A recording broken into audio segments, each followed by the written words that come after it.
ce sont les militaires qui se sont aperçus en fait de ce que ça pouvait, comment on pouvait utiliser cet outil.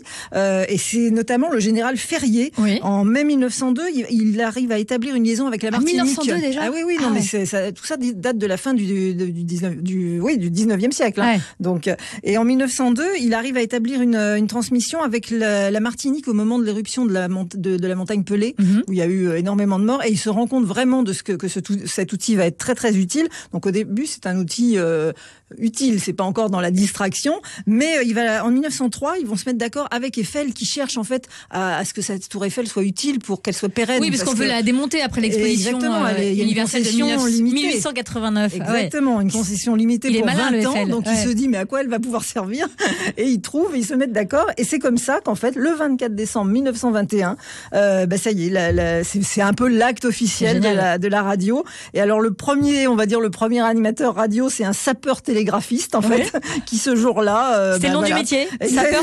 Non, c'est tout ça, ce sont des militaires en fait. C'est eux qui vont prendre la parole la première fois et qui dit allô, ici poste militaire de la Tour Eiffel, et ce sont les premiers mots qu'on entend sur une radio. Et l'inauguration officielle, elle va avoir lieu le 6 février 1922. Il va y avoir Yvonne Printemps qui est la femme de Sacha Guitry, ce sont les deux stars de l'époque, on va dire, et le père Lucien Guitry, autre star, qui va lire au micro un poème de Victor Hugo. Et voilà, ça c'est vraiment l'acte de naissance de la radio.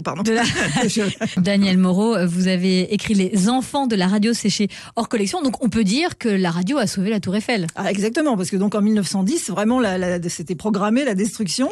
Et en fait, comme on s'est aperçu que cette antenne géante, on n'en trouverait pas d'autre, on trouverait pas mieux, elle est restée et on l'a encore aujourd'hui. Minute Papillon sur France Bleu, Sidonie Bonnec.